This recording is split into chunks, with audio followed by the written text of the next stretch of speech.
Ladies and gentlemen, welcome to Titan Esports Immortal. My name is Jay Bitter. I am joined by Ozzy. We are in... Hang on. Should have checked this before we went live. Potentially. It's week 6. We are in week 6. It's week 6. We're in week 6. It's all right. I found it.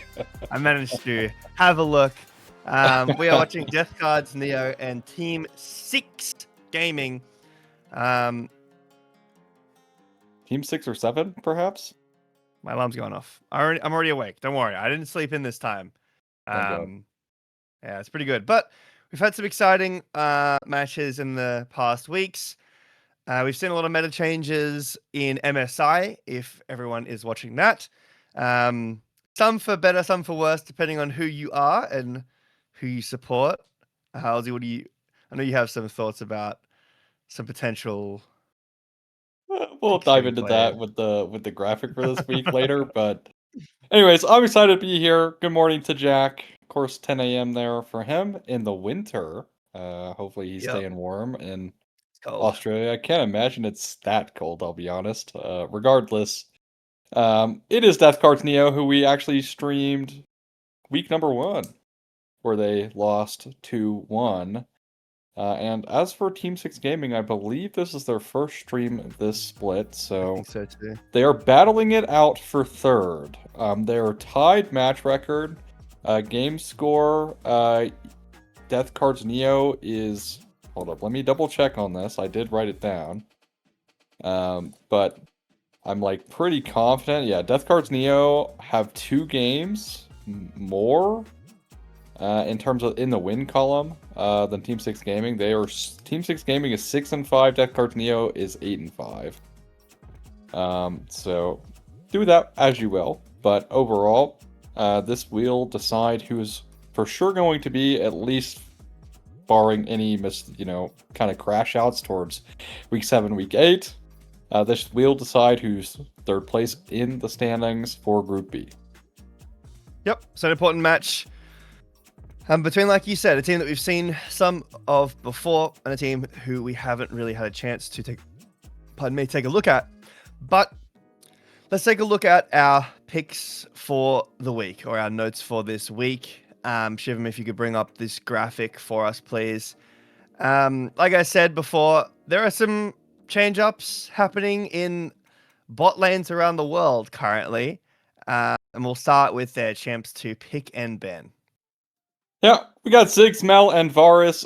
Before we dive into this really deeply, if you read anything of the notes from Froxton, you know APC bot laners are here to stay. So anything I'm saying today will apply for the future until they get nerfed. So keep that in mind. All of these champions are not getting touched, except one I will touch on later, but it's a kind of minor nerf, and it's been debated upon in the community. But for our highlighted champion of this week, we're looking at Mel. Mel definitely has risen in priority. We saw her initially at the start of the Ashe Seraphine meta, where she was being flexed into the mid lane. On top of also being an APC pick into that, now she's completely fallen out of mid lane and is being very high prioed into the bot lane, which is shutting down Ashe Seraphine to the point it's not even getting banned away at MSI. And also, it's being picked into like Caitlyn Lux lane, Caitlyn Bard lanes, Caitlyn, Elise, Caitlyn Lux, all of the kind of Caitlyn lanes Mel has been playing into as well to great success. So this champion, pretty high win rate at MSI. If you've been watching, granted, again, it's really only picked into the Caitlyn lanes nowadays because Ashe Seraphine is not being prioed nearly as often as it was because of this. So if you are looking up to pick something, I don't necessarily think Mel requires a ban unless you're looking at Ashe Seraphine. But then you need to be worried of Olaf, which will be coming in a few weeks. Hopefully he doesn't get nerfed by that time. But regardless, maybe think about banning Mel. But outside of that, I don't think she needs a ban, but you do need to be aware that it could be a pick. She's been doing an absurd amount of damage, and put some respect on the Medarda name. Yep, I'm sure Bessa will be happy with that. Yeah, but I want to touch on this a little bit as well. We spoke about supports in recent week. Sometimes, especially in solo queue, you see these picks played with other mages because it makes for a really scary bot lane. in lane, and that still is a possibility. But a lot of these mages are getting played with picks like Camille, Leona, Pike, really aggressive in-your-face supports that give space to the mage, and then because you've got so much range as a mage and so much wave clear mostly, the mage just sits in bot lane, pretty safe, clearing the wave. These engaged roaming supports impact the map. You've got set up for your big damage. Kind of started with Ziggs, and now Mel is the premier pick, like you mentioned. But some underrated picks. You touched on the Caitlyn before. I believe Seraphine is getting a change in the next patch. I didn't quite see what it was. I could be wrong about that one. But still some underrated picks. So it's a 10% AP ratio off of Seraphine. Now, it's being debated on whether or not that's good enough. A lot of people think the strength is actually in her E. In fact, her E unironically out-damages her double Q, which is pretty funny unless you're below the HP threshold where it does bonus damage. But regardless, we did see Hansama pick Seraphine bot lane already. I do think there's a lot of flex potential here with this champion. Right, of course, Seraphine, even in the APC role, still pairs incredibly well with Bruisers, right? Bruisers is still pretty meta in the jungle, also incredibly relevant in the top lane. A lot of top laners in M600 really like those Bruisers, like the Zehen, like the Mbessa, right? All of those things pair well together. But looking at the Focus champion, it's actually an AD carry. I wanted to give some AD carry highlights. Caitlyn, I think, is in a great spot, especially if she can find her footing against an AD carry lane. Not necessarily the best choice into APCs, but overall, especially into AD carries, she's proving to be quite deadly. The only caveat, and this also is kind of true for a lot of AD carries and why it's not so popular at MSI right now, is that you need a lot of attention comparatively to a mage, because they don't usually have as much wave clear as a mage. They're not usually as safe. They have less CC, right? Or I guess more conditional CC, right? Whereas Mel has a root, right? It's pretty hard to hit if people are diving you, or pretty hard to miss if people are diving you, but yeah. Anyways, think about Caitlyn. And then moving on to our overall gameplay lane swap for objectives before we get into draft. Lane swapping for objectives. You've seen the screenshot. I had to spread it out so you could actually see. It's 9 seconds before Void Grubs, and that's Gumayusi on Ziggs going in the top lane. He lane swapped for the Grubs. They're spawning in 9 seconds, so make sure to think about that. Don't do it every game, but try to find those angles when you can. Yep, get a good timer for it, especially in our Immortal League. So that's the most likely situation that we'd see players in Titan Esports go for something like this. Again, with the changes to Quest, it's a possibility, and teams prioritizing the Grubs, which is a bit strange because we saw a lot of fall off of the Grubs, and now teams are prioritizing it again, wanting to go back towards that. Doesn't make sense to some of the picks that are getting picked up. But hopefully we'll be getting into draft soon, and we will be able to see that. Oh, want to say something though while we've got the time here. You said AD carry, you got to pay attention to AD carries. Well, that's good because AD carries love attention. They're the biggest crybabies. They want the attention. So I'm sure the AD carry mains are going, yes, give us the attention in lane. It's true. They're going to pick Caitlyn every game now. We talk about this a lot when we see Caitlyn. A lot of reasons as to why Western Caitlyn doesn't do so well is supports tend to roam too much, or junglers aren't covering enough, so Caitlyn can't get the value in the early phase of the game, because again, Caitlyn historically and even now still has that fall off during the mid game, right? So it's really important for her to have that snowbally early game, but if you're not covering her, it makes that harder. But we're gonna get into the draft here. We can waffle about the hypotheticals, but Death Card Neo versus Team 6 Gaming, and like I said earlier, both teams 3 and 2 deciding who will, again, barring any losses in the future weeks, should decide who is going to be third place. And of course, as we get closer to playoffs, again, week 6, we're 2 weeks, minus this week, away from getting into the start of playoffs, 6 or 7. Anyways, but yeah, we'll see if Team 6 has what it takes. This roster definitely has the firepower, I think, to match up against Death Card's Neo. But again, I am always worried about the Death Card's Neo, Drop Dead Gaming, synergy that has been going on for 2 years now. They're just so strong in terms of synergy with one another, and with the additions of Akira and Vertigo. We'll see if it pays off today. But Seraphine, funnily enough, being banned, so good on them. Yep. Also, a lot of jungle attention here from DCN. TSG having a little bit of look at the mid lane pool, and potentially some top lane flexes, as well as death cards will lock in Ambessa. The first pick, and here it is already. Picking up a Ziggs. Now, technically this is a flex, but if we look specifically at pro play, Ziggs mid normally like a Knight or a Zeka thing into an Azir. I would be expecting that this is a bot lane Ziggs. Volibear most likely in the top lane too. I imagine that it's a pretty okay matchup into Ambessa, but could also be in the jungle. Yeah, it could be flexible here, but I think the Ziggs for sure not going to be as flexible. Seems like Brandy's going to opt in here for the Sivir. Definitely a Brandy pick overall. If you read that post from Froxen recommending Sivir as an answer into the mages, although, again, debatably up to the community whether you agree or disagree with what Froxen said. I for sure disagree with at least some of his picks to counter mages. But we got the Ahri for Neversaw.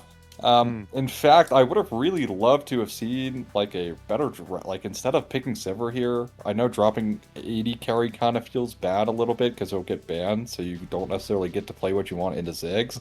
Vi Ahri's right there, plus Vi, Ambessa's insane. You do break the flex pick of the Ambessa, but like surely, like this is such a phenomenal 1-3 when you pick Vi that I think it's worth it, but they decide not. In fact, TSG are not even going to see that as an angle. They're banning away supports here. Of course, Kiwi on the Zillion, that champion who remains unnerved, even though that champ has done some really disgusting things. Yep. And the Alistair into the Sivir. This is the thing when, not only do you not get that pairing that you talked about, well, actually, they didn't ban Vibe, so you could still get the pairing. But hypothetically, you didn't get the pairing with Ambessa via Ahri. But then you also don't get to take away the Alistair, which is not too bad, into the Ziggs, into the things like the Ryers. And you also get counterpicked because it's pretty tough to play Sivir against Alistair if the Alistair knows what they're doing. Rakan picked up, so some engage, and I'm shocked. I think you're right. I think this is an amazing Vi angle, but going the Aatrox instead, so not as much lockdown. At least it's flexible. Like either Aatrox or Ambessa can go jungle. Like if I had to guess, I would think. All right, it's going to be the Aatrox jungle. So I was going to say Ambessa. I think Ambessa makes more sense, but they're going to play the Ambessa into the Volibear top, who we saw Pun pull it out, and MSI to not great success, unfortunately. Although, shout out to Pun for having a pretty insane MSI overall. Very similar acronym to we got TSG, TSW, W, Team Secret. True. Team Secret Goldfish right here. I like it. Anyways, I mean, I thought DCN were in such a great position with their draft. The Vi didn't get banned away. And even though, while I do think Sivir does struggle into mages, you pick Vi, I think you're just snowballing yourself out of the game, and then you have some kind of late game insurance with your Sivir. But TSG, I think, kind of gotten away a little bit here without banning Vi. Granted, Vertigo, not definitely known for the Vi, but still, I feel like it's just too good to pass up. But we'll see if it comes down to hands gap here in game number 1. I'm always a fan of hands gap, at least when I'm doing it. When my enemies are doing it, it's just my team. They're not good enough. But we're jumping on the Rift for game number 1 of DCN versus TSG. I think a bit of a 5-point here. Something I know that you're not a huge fan of. Teams have kind of, like, when this season started, this was something teams did all the time. Like, every game, especially in, like, Tier 3, was this, like a 5-point. And then as we got into it, more and more teams started doing, like, walking in for wards, and we did have a little bit of that on the top side, you can see. But that's just defensive wards to stop people coming in. So no fun starts around the map as Headbutt comes through from Projecty. Yeah, we've been seeing like some supports go top lane, Aussie, like chunk out early, or mid lane roam down to bot to try to get a chunk out, but nothing of that in this game. Usually we see that in like harder matches, like harder matchups to try and alleviate the pressure in the lane. Or to like add on that pressure, right? If you have the pressure bot lane. In this scenario, I don't think it matters too much here. See, you say that, but I did watch. It was it was Vayne into Gnar, and the Vayne was like 10% HP, and then came back and then solo killed the Gnar later on. No, it was the other way around. The Gnar was really low. It was. Ended up solo kill. So that's already a winning matchup for the Vayne. Gnar was like 30% health, came back and solo killed. Yeah, that was not great. Look, sometimes those things happen. What in the world did Alistar just make as a noise? Did you hear that? I did. I've never seen this skin before. That was like cool. That was such a like I don't know, like such a growling noise. Oh, growling in my ear, man. He's a cow. Yes. That is cool. It's like a crystally noise. I don't know. I like some of the sounds out. It's Black Frost Alistar. So, but overall, I do think TSG have a better draft. I don't necessarily think it's that much better, but I do think as Projecty has unfortunately missed 1 CS in terms of XP, so is down some XP here comparatively. But of course, it's going to be the Sivir and Rakan starting to lose pressure once the levels come in for Bondi, and then we'll see that exacerbate once the Lost Chapter is available here for him in the lane. We'll see if this is a Ziggs opting in for that early tier as well. Highly doubt it. I feel like it's kind of not worth it anymore, especially running double TP on your bot laners this game. I think you should just try to prioritize getting your one-item power spike as fast as possible. And in fact, we actually see them roving for this chicken's respawn. Look at this. Wow. Could just be a ward, but Jackie at least will spot out Vertigo on the clear and come through for a mid lane visit. This feels pretty bad because he's like, oh, please, the wave, I want it. Knockup comes through, headbutt as well, never saw rooted as well, and this will be a stun chain. Also might need to flash here as she's stuck in the lane. Missed the entire wave as well, did need to flash. That was a great roam from Projecty.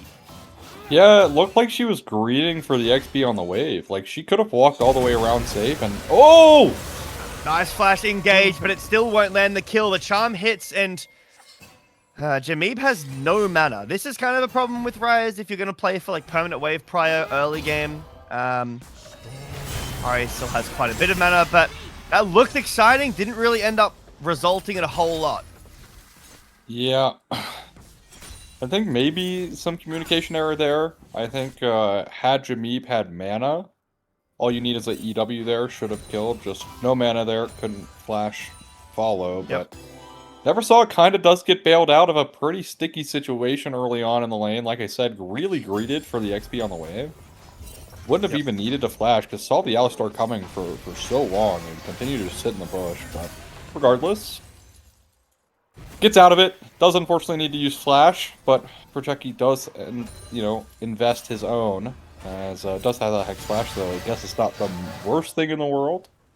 But this is an Ari who's about to hit level 6, so the flash is no longer really that relevant. -1 on the cannon? Might have been. I don't know. Anyway, it's good to see the supports doing this roam to mid like we were talking about in our picks to focus on. I know we were talking about AD carries, and Ziggs was one of those picks, but with a focus on allowing another -1. And, wait. Nice. Want to hit no cannons today. Allowing the supports to impact the map, and you can see that happen. A play made onto the mid by TSG, and then a play bailed out on by Kiwi. Very well played there. Ari with double pot, passive, and the Rakan heal. Allows Eversaw to clear out the wave, TP back with the Lost Chapter. Very nice. And like you mentioned, no TP so far from Bondi. I think it's... Oh, sorry, not TP. No tier. I think it's likely we see it maybe later. I know some players are happy to go... like the Ludens early and then go tier after when you start getting into some longer engagements, when you don't have that mana sustain as much because, Ziggs, you want to sling as many spells as you possibly can. But Dragon has spawned.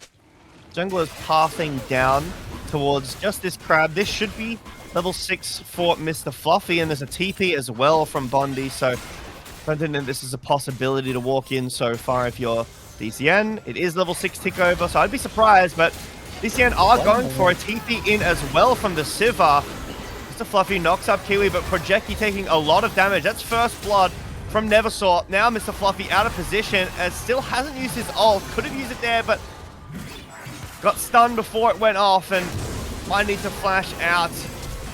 No, just... Oh, good flash. Very nice. Well played. Very close, but ult and flash at the last minute just to get himself out. Yeah, very close, but Projecti actually gets punished for using that flash in mid. It's a nice little turnaround here from Death Card's Neo, and I'm going to be able to pick up this dragon, although Flash now burned out of Akira in the top lane. Very scared of the ultimate off of the Volibear there. And it actually won't be Drake started up. They're happy to just go back, farm it up, and not overplay. I think we actually saw this happen quite a few times already throughout Immortal, as we were kind of critical of teams at the start of Immortal for kind of not like lacking proactivity, but then we started seeing them like overforce a lot of plays. So I'm happy to see them not overforced here at all. So. Yep, it's not the greatest feeling for TSG. You know, they just hit level 6 in their jungler. They're up that level, or that spike, sorry, I should say. They walk in and then they only lose 1, but they do kind of get dismantled as a whole. Nearly lose 2. Base cancel, a bit unfortunate there for Branny. So we'll move back over and clear out the way. Void Grubs have spawned, no swap so far, but Projecti is... So this is a thing with this style. It's great to get objectives, but you are going to be down XP, and level 6 on Alistair is pretty important. Like, he would have probably lived there if he had... I know that he couldn't possibly have had level 6 at that point, but he would have lived in a similar situation. Now he's basing... Vertigo, target of the aggression here as Kiwi has rotated over as well. Triple brain entrance, and the charm is there too, but not enough damage right now to take anyone down. Another double knockup from Vertigo is huge. The Crescent Guard will buy a moment as Akira goes into the backline and takes down Mr. Fluffy. On the other side, Vertigo taken down. Nevermore trying to do what she can. Realm Warp in as well, but Neversaw just... Was that even on vision? I know that there's a ward in the banana brush there, but did that see? I guess it must have seen. Yes, it did. Very well played from Neversaw to get away from that. Pretty scrappy, but it's currently sitting at 2 for 2 on the kills. Should have been more, I think, for TSG. They should have split the difference with the Rise ult, because Jameeb now in danger. Yeah, there's a lot of damage coming out of Akira. Maybe if Orb of Deception had hit, you go for the dive there, but Jameeb has flash as well, so unlucky. That's a tough one. I like the attempt. Flash on Ari. I don't want to say it's not important. It's not as important as it is on most other mages. I guess she's like an assassin, but she's very mobile. Doesn't really need the flash as much. Use it like that. If it doesn't work out, that's okay. Yeah, you know, I mean, I think it's a good attempt. Wave was coming though, so kind of hard. Very, like, if that was a play happening 1 second earlier, that connects. But again, unlucky. Yeah. No flash on Neversaw, but it is Void Grubs over to Death Card's Neo, and we were talking about, you know, with our key points here, is this should be Drake traded over because they Aatrox the top side. About, you know, rotating for Grubs and not necessarily... Oh, Satiate. Yeah, this is an Ignite, and he just dies.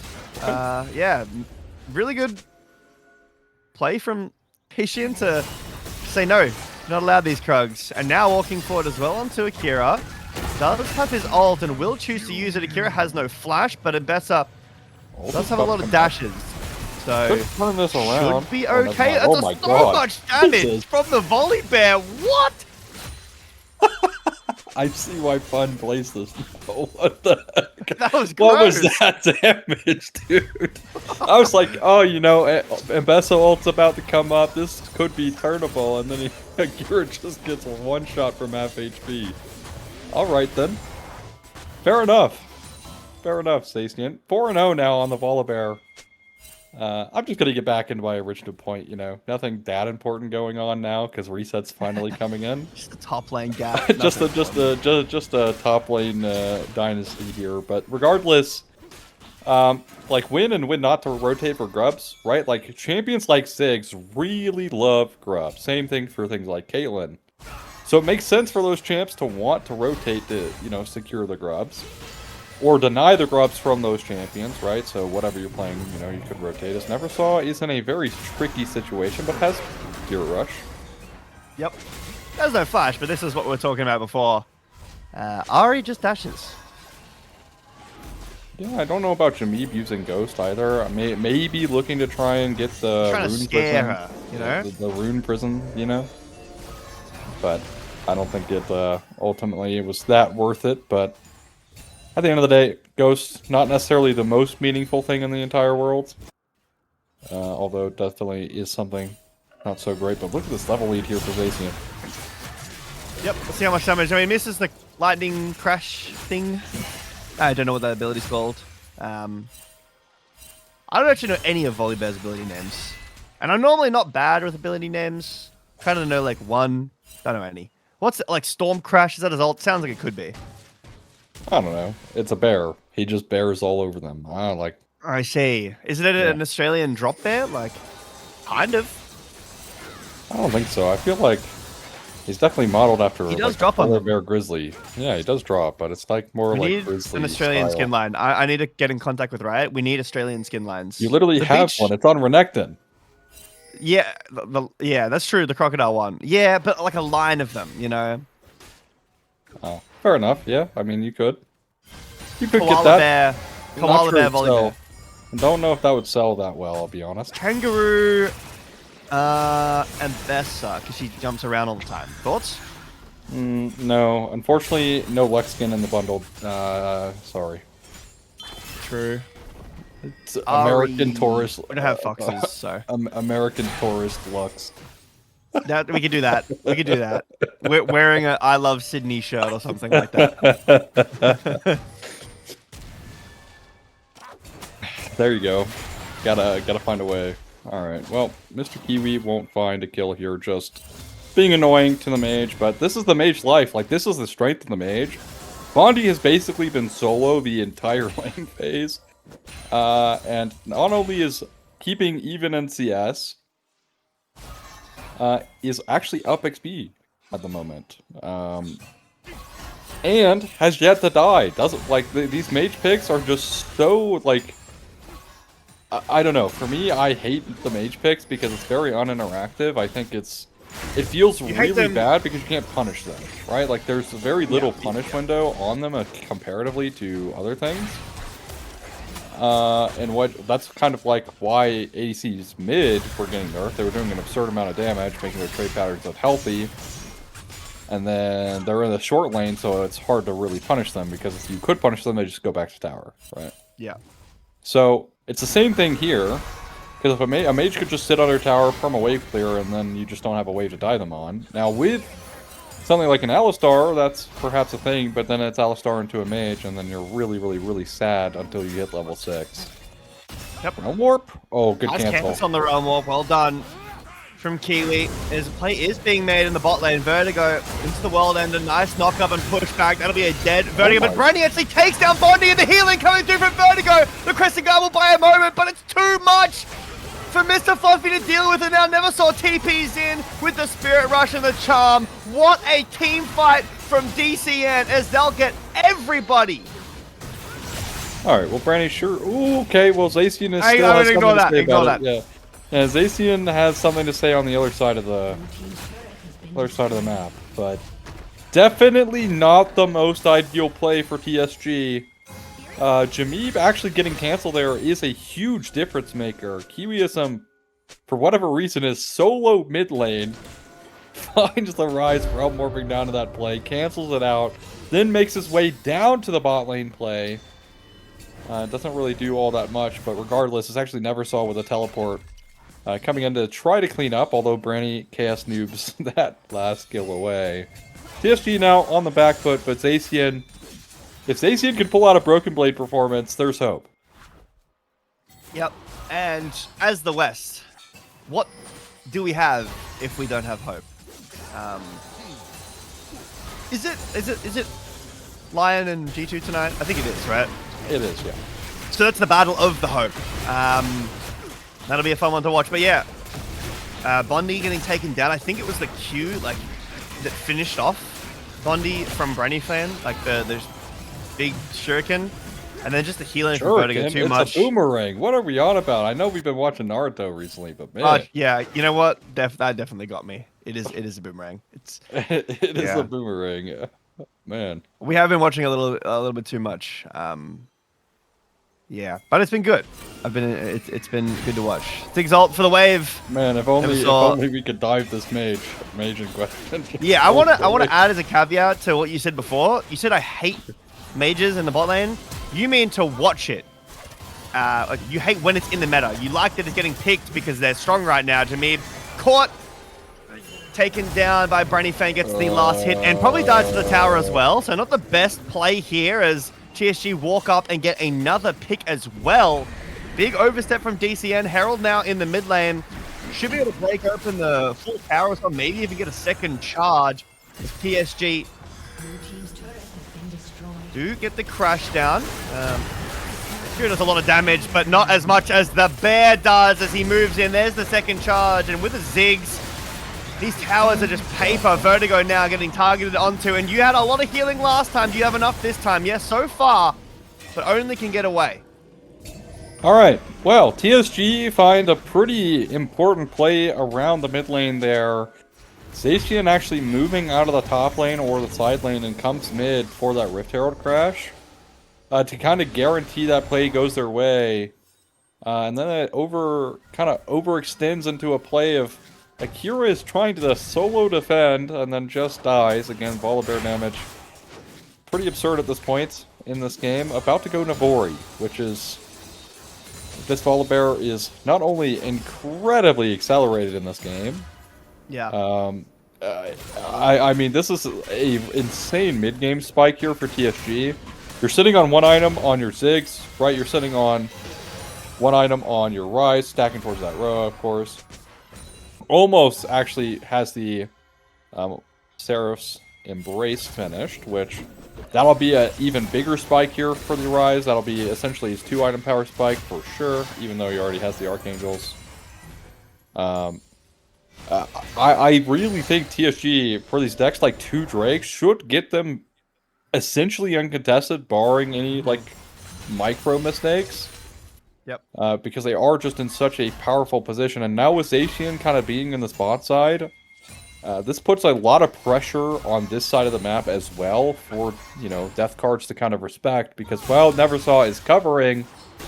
That's simply because of the wave clear. Alright, well, we're going fast onto Jameeb.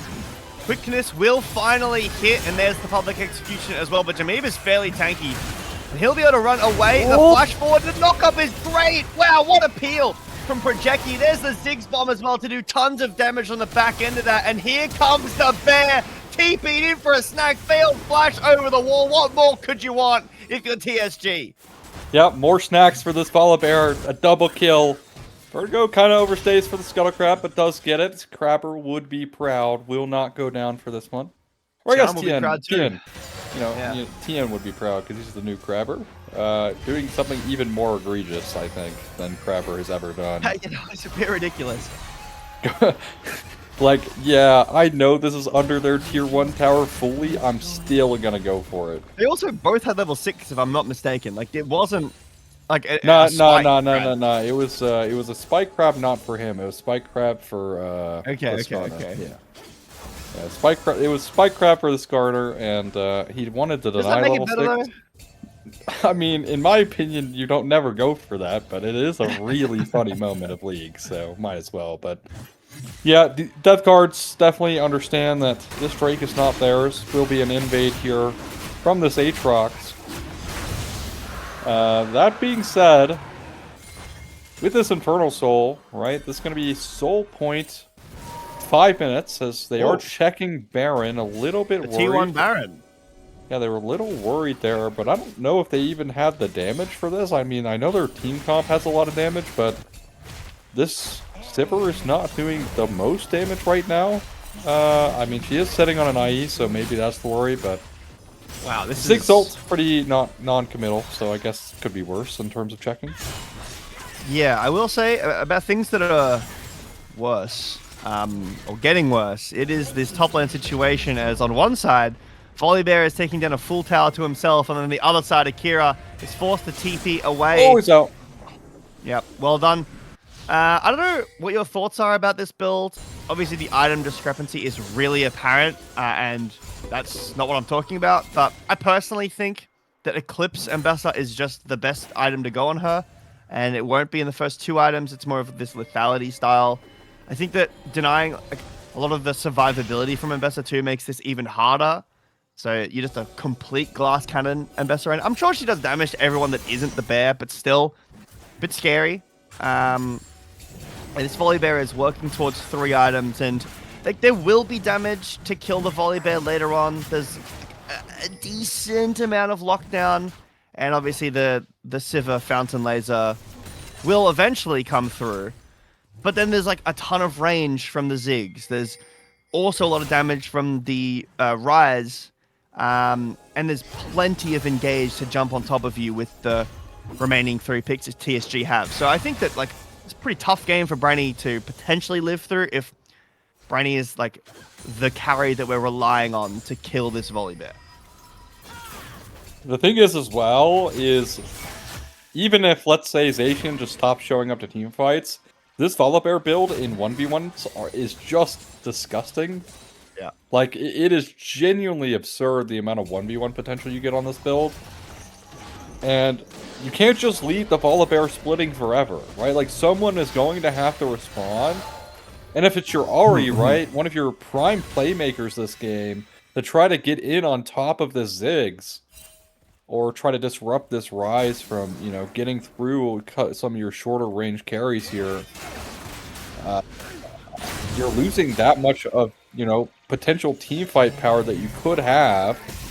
Ambessa will get canceled out there with the E from Volibear, but so I don't know. I feel like this Volibear might just genuinely take over the game, even if he's not team fighting. Like, I will say, we're looking at the gold right now, highlighted up, and yeah, the gold in top is a really bad situation, as Kira able to get away this time. But look at the Sivir. Also a really big gold lead, and actually has more gold than the Volibear, despite the Volibear having 7 kills in all these towers.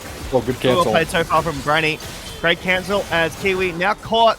Does have the dash, the battle lance to get away, but the Ziggs bomb forces the flash out, and Kiwi will be able to live. It's down here in the bot lane. We're looking at a mid lane 1v1. Ghost used from Jameeb, and Neversaw uses the ult. Both players taking a significant amount of damage, and neither happy to continue the 1v1. You can see that TSG using their Volibear now pretty well. In the early stages of the game, DCN were able to force down in bot multiple times, and TSG were kind of leaving their Volibear on an island. Now that this Volibear has built up this massive behemoth lead, everyone is leaning towards the Volibear to try to take down more towers, snowball this lead even further, and just being super proactive on the map. Yeah, I mean, also, usually when we see, like, the objective lead team, it's often opted for the gold lead, right? Like, they usually fall down, like, about 1,000 gold and chase the objectives, but here, TSG had the gold lead, although I don't know if Vertigo wants this. We'll kind of recognize the hubris of the play there and will fall off. As Projecki, now out of wars, is going to take a reset here. A lot of control at this topside Ripper. Drake spawning in 30 seconds. Not the best vision control in the bot side jungle here. From TSG into Deathcard's jungle. But they are moving in now with the, you know, additional wards. Should be able to get control here. I think they are worried about a potential Drake start, but look at the pinch here. Nice jump. That'll stop the start and force Crescent Guard out of Mr. Fluffy. Zacian charges in, but doesn't want to go into the backline by himself. Not super happy with the state of things in that fight, but now you got to walk in blind, and it's pretty scary. Ward's getting placed down now. They'll spot Projecki in this banana brush. As they walk in, the dragon's already gone. They're engaged. from the Alistair is big, but the bomb doesn't land. Zacian takes down one. Now Mr. Fluffy into the backline, and TSG just running this fight over. Neversaur's in the backline, but she can't do anything. Realm Warp forwards. Neversaur has to back off. The Realm Warp gets them forward. Vertigo dashes away, still has a little bit of this ult remaining, and a good amount of healing. TSG will have to leave with the prize of the dragon, and 2, maybe. They'll take a trip back through the drive-thru and get themselves a little Baron snack to go. Yeah, definitely not happy with only the dragon there. They are going to pick up the purple worm as well. Pretty early one in fact, I think, on average, for Immortal in general.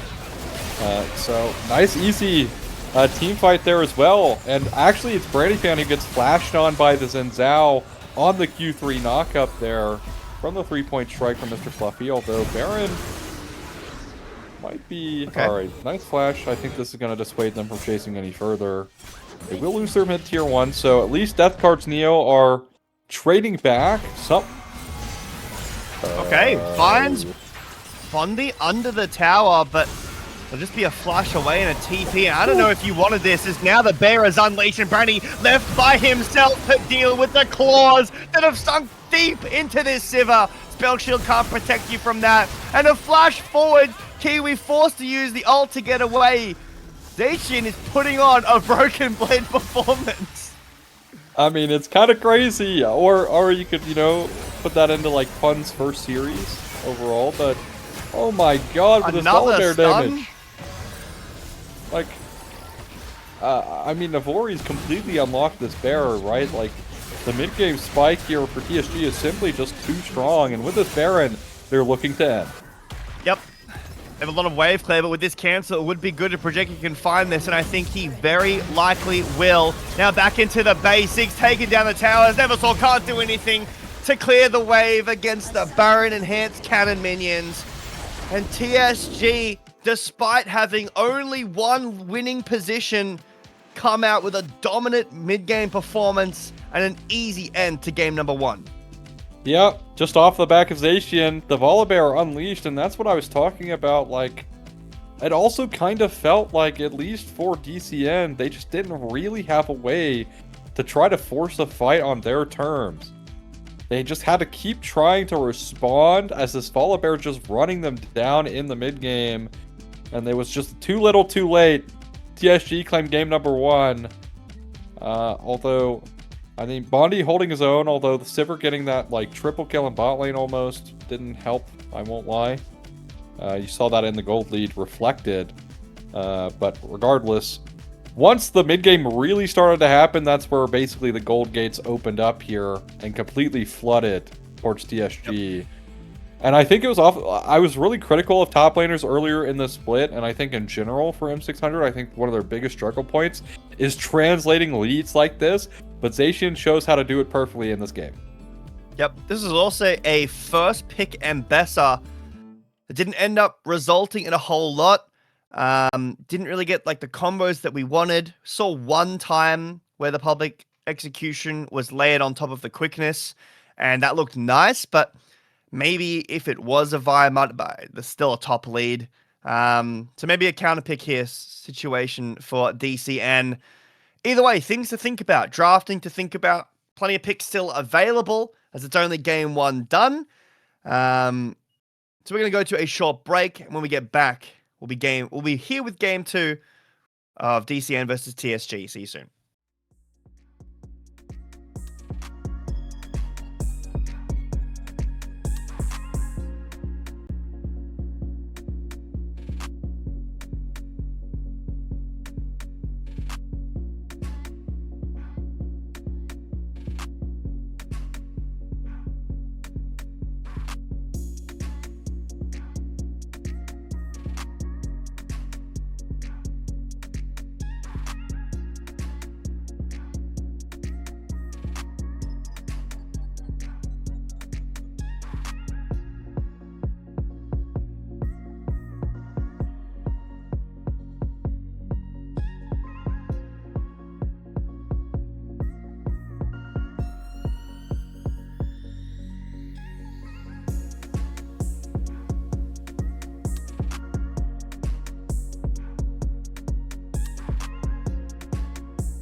All right, welcome back. How you doing, Ozzy? What did you get up to in the break? Anything fun? Not really, unfortunately. Just chilling, drinking water. Me you personally, know? I just scrolled on Twitter and looked at league opinions, got a little annoyed, and then I got happy, and then we're back. So And then we're that's just back. the endless cycle. It's just the league doom scroll Twitter, back into casting. We're in game 2. We will be soon of DCN up against TSG. TSG having a top lane clinic in that first game to pull them back from a deficit. DCN now on the red side. This is something that I've been wanting to get a chance to talk about. It's funny that this is the first chance live I'm talking about it. That BLG did against Harmor Life. They picked red side pretty consistently. They picked blue side on their last game that they won. But the first 3 games they had red side, and they used counterpick very interestingly. They got good positions for their solo lanes and then banned out on the second phase. So Bin was always picking on 3 on red side and then banning away top laners that countered that, and it ended up working really well for them. I think it's probably a good idea in this game to do something similar because of the chasm of the top lane that last game. So getting Akira a preferable matchup or getting him something he's comfortable on and then bounding out some counters would be quite nice. Some fairly similar bans. Jarvan, the pick mainly that's left up here, as Aurelia was banned by TSG. So let's see if they want to go towards that. Maybe that Vi that you were talking about as well, but it will just be the J4. Yeah, J4 still pretty high in priority, so although I'm not necessarily always happy when it gets first picked, because there are just so many things in the meta that do well into it, or kind of can negate the strength of the J4. Although looking at one of the few T1 wins, Owner first picked it and had actually an absurd amount of impact on it in the early game. And opting to pick the Varus into it is interesting, but again, this is flexible. Have to remember the Varus can still flex top. Yep. Still. Unfortunately, not as good there anymore. And with the Mel coming through, of course, we talked about the potential of the Mel APC and our keys to success. Mel also definitely not that bad into something like Varus, because you can reflect the chains of corruption. But we'll see if this is poke or the on-hit variant. Now, we did end up seeing some poke Varus gameplay last night from Gumayusi. And his max range or charge Q did 200 damage when he was full build. So yeah, not looking that hot, but if you need it, I guess. The Azir ban I think is interesting. Azir is going to get buffed through bug fixes next patch, but those are not in the game yet. So he's kind of completely fallen out of the meta, but at least they are thinking about the Mel APC potential. I like the Camille here because, again, another flexible pick. Mostly going in support at the moment, though. Yep. I imagine so. I don't think you want to play Camille into Gnar. That sounds like a pretty tough matchup, especially through the early levels. Gnar's been going, or Gnars, I guess, have been going the lethal tempo build, or start, I guess, where you can kind of just bully them in mini Gnar form. So if it is the Varus top, expect to see that. But the Amumu, now there's like Wukong and Amumu. I guess it could be Amumu's support, but then is the Camille going top? I'm not exactly sure if DCN themselves know where every pick is going. I'm a huge fan of this TSG draft so far. Breaking the flex here, having the double mage, so much range from the Mel and the Victor. Galio support locked in here as well. Not the biggest fan of this one specifically, but it does still fill the role that we want. A roaming support that has engaged, that can hold down people while Victor, Mel kind of lay into them. But the Silas picked up here for DCN. I mean, yeah, they could be going anywhere. All right. Well, I genuinely have no clue what's going on with TSG's side. I can, easily kind of guess what's happening with death cards at least. Varus is for sure the bot laner.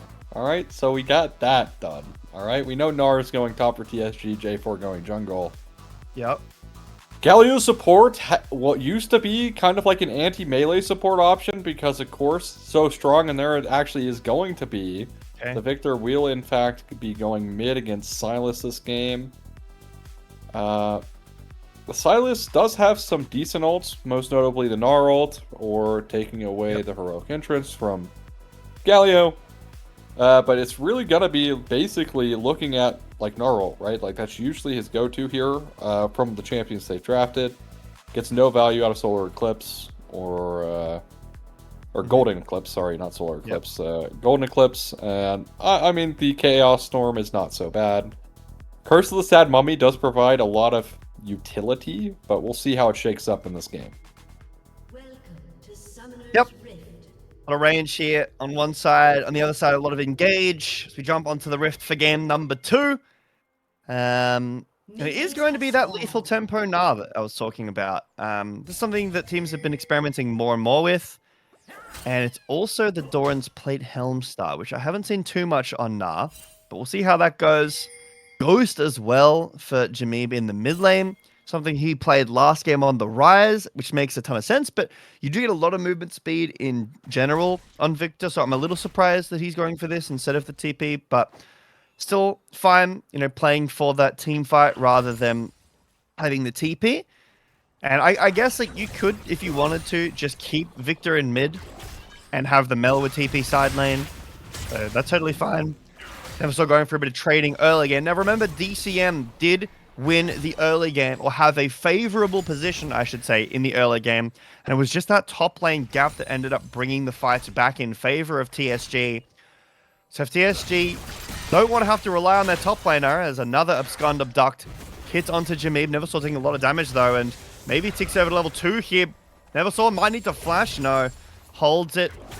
Very nice. But some lane dominance so far in the mid lane.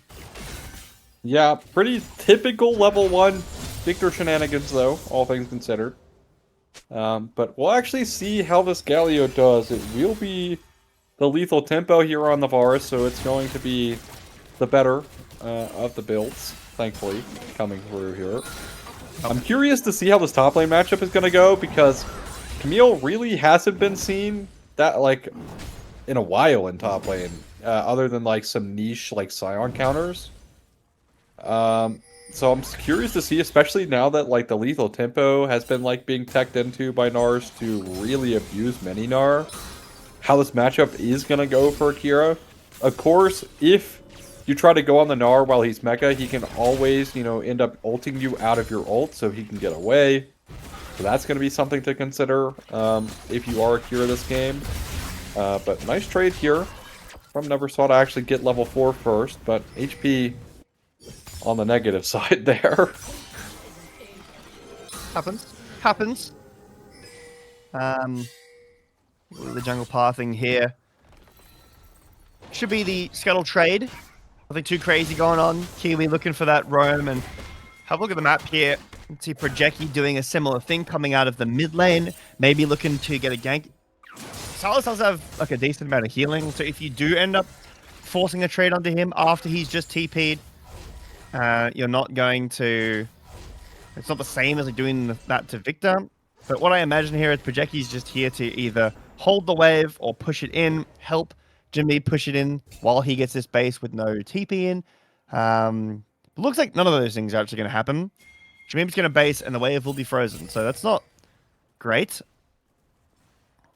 Yeah. The problem is Projeki actually backed first, then walked mid. Whereas Kiwi just walked there straight away to help with the scuttle. So the threat of that like being there, Jameeb can't comfortably stay. Projeki should have just roamed mid. Usually that's around the timer that we see supports roaming mid to help their mid laners get out of lane, but you can start to see this, you know, wave starting to thin out though, because Jameeb is kind of forcing the trades to happen in the wave. So breaks the freeze at the cost of an absurd amount of HP, unfortunately. That is not the greatest. Yeah. I will say Neversoul's playing it really well. She's like forcing the all-ins quite a lot.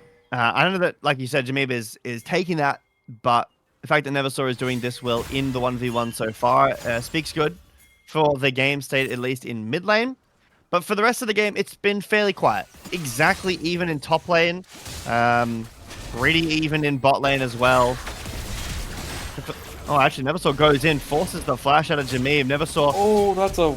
does have flash as well and will use it. I feel like that's worth. You get the flash out of Jameeb, and last second you have to use your flash at the risk of maybe getting flash on top of yourself. So you do lose Silas flash, but Victor is way more important to have that summoner spell. Yeah, especially in a matchup that can be volatile. Of course, Silas really good at making matchups volatile by being able to get on top of you, but Mr. Fluffy missing that EQ there actually cost them the kill. Granted, of course, Neversoul had time to react. But the crazy thing about J4 is if they try to react flash your EQ, you can do the exact same thing.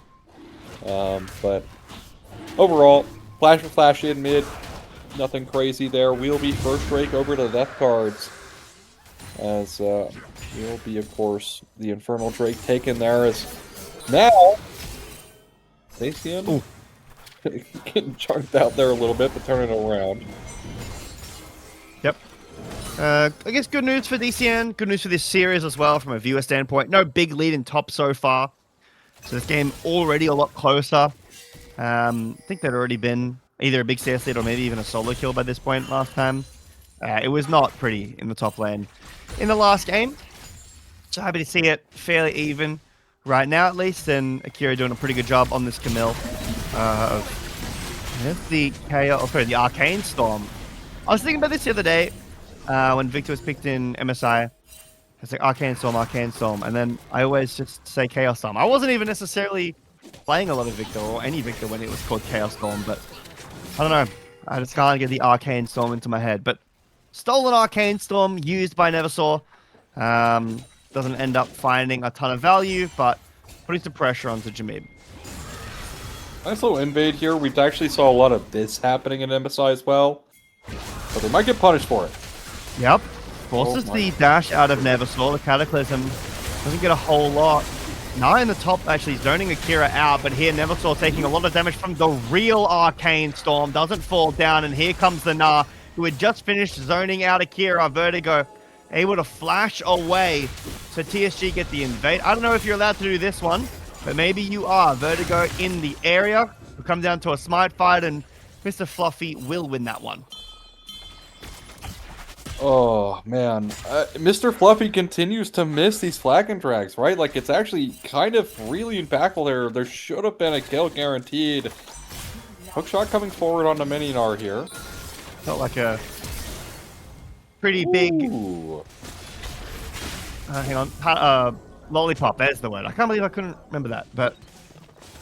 did just extend off of the wall there. Nice, well played by Zacian to get away from that. Here's another hook shot, does miss. Here's the flash engage onto the ultimatum, but Zacian is going to go mega, gets the stun as well, but doesn't have the ult to use, so that'll be first blood over to Akira with some jungle help as well. Yeah, that's a really good patient play from Akira overall. Knowing to not utilize the ult while the Gnar has his ult, because again, I talked about that with the ability to just push her out of it to give you a free escape. And they punish it well, and of course Vertigo coming in for some moral support, definitely helping out as well.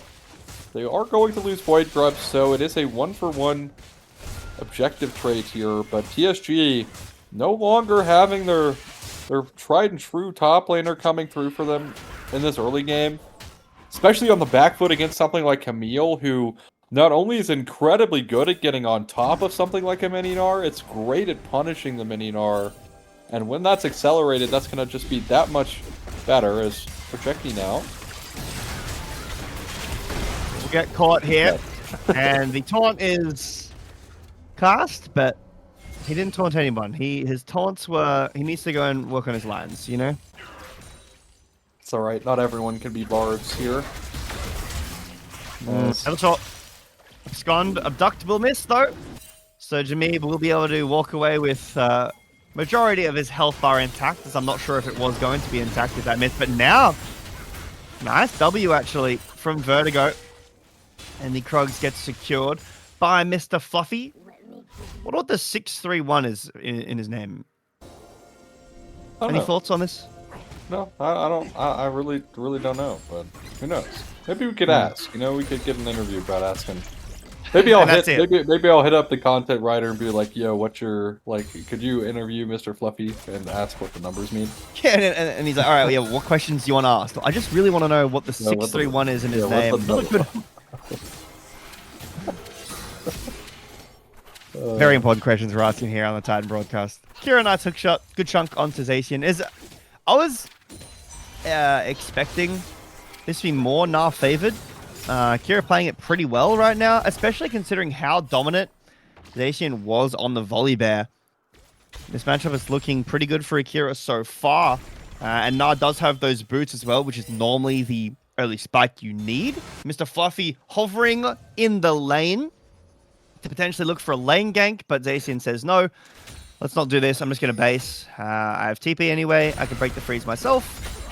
Hopefully. But there is a Wukong there, so we'll see how this wave state goes. It's really not great in the top lane right now. And Gnar's only come back with just the hammer. And Akira's TPing back in on a frozen wave with full Trinity Force. So not the best position for Zacian right now. Yeah, definitely not the best look, but those boots should help in terms of spacing out the Camille a little bit better, so we'll see, hopefully here, and the Phage move speed to kind of position. That's kind of where Gnar really starts taking over.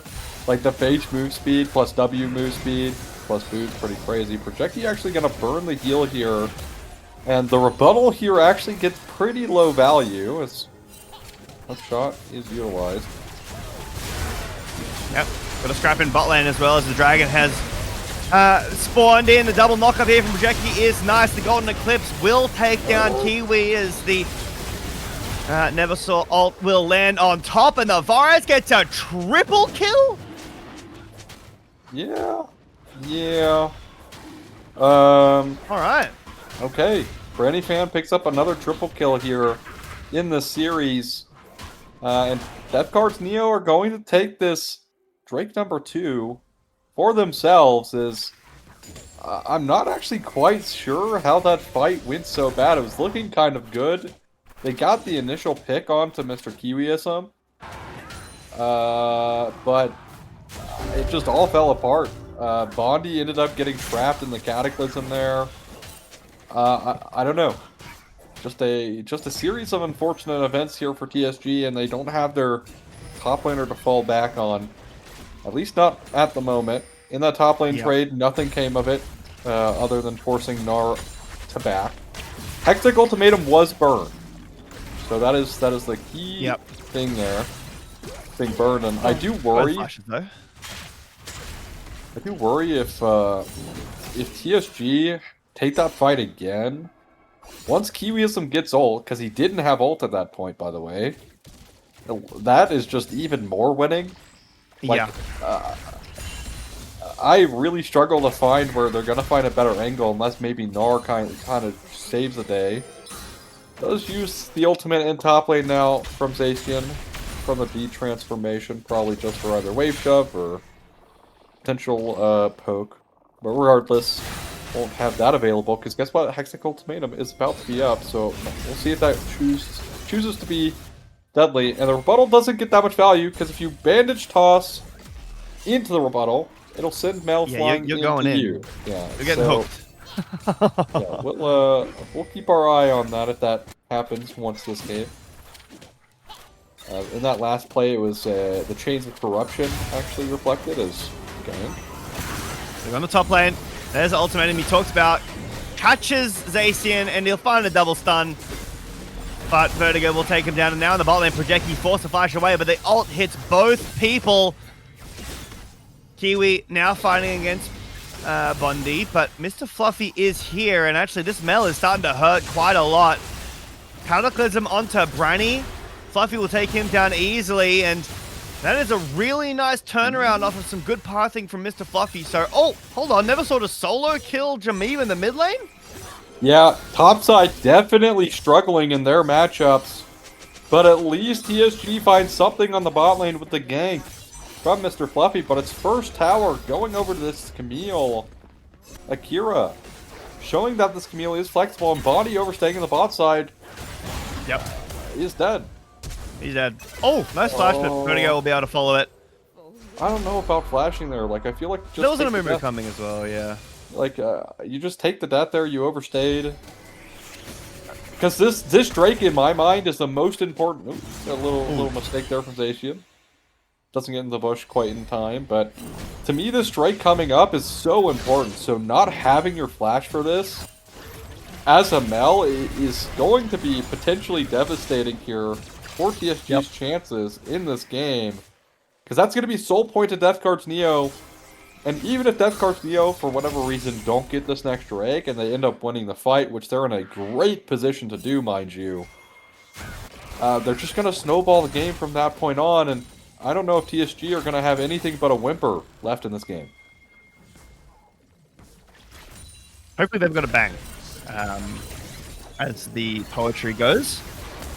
But, yeah, they did take a while to get that bang in game one. Zacian does not have the lead that he did in that game.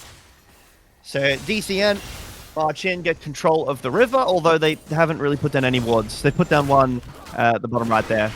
Now starting up the Herald. It looks like with the bases coming through from TSG that this should be pretty much for free. I want to do a bit of a check-in here, 15 minutes in. Had a lot of fighting, haven't in the recent minutes though, so actually basic ultimatum onto Mr. Fluffy, and he is stuck in the corridor. Curse of the Sad Mummy will lock down the kill, and over the wall, that was blind too. Nice, pretty tether there. But Akira is putting on a clinic of his own so far, forces the flash at Zacian as well. Has to use his own. Dive in the bot lane now as there's fighting all around the rift. Branny fan will go, so won't get out of the taunt, and should be a kill given over to Jameeb. My support would never donate a kill like that, but well played from TSG to get some things back on the map. They are down. They lost the Herald. They're down 2 dragons. They're down 5 kills, a 4k gold lead right now for DCM, but they're still making cross-map plays. Yeah, again, they keep kind of revisiting the spot lane, knowing that their top side is kind of doomed, trying to punish out Branny. Branny actually does the right thing. He ends up killing the wave, but there's just too much damage. And not able to space out the Galio, unfortunately, even through the ghost. Gets taunted up, dies. And now we have Drake available here, but DCN still in a great position to not only win this fight, but get this dragon. And it is a Hextech Soul this game. Zacian, no teleport. I think they're just going to get this one. Yep. Feels pretty bad to give this Hextech Soul point, but might be what TSG have to do. Zacian has pulled Akira back up to the top lane, and he can cancel the TP, but there goes most of the CC. So he won't be able to do so anymore. Yep, and that is what's happening as well. The Dragon's already been taken down on the bot side. So the long chase continues off. Akira with the Hextech ultimatum. That Q2 did so much damage. And the top lane matchup has turned. Akira was getting dominated in game number 1, now putting on a clinic of his own in game number 2. Herald used down in the bot lane as well, so Neversaw can push.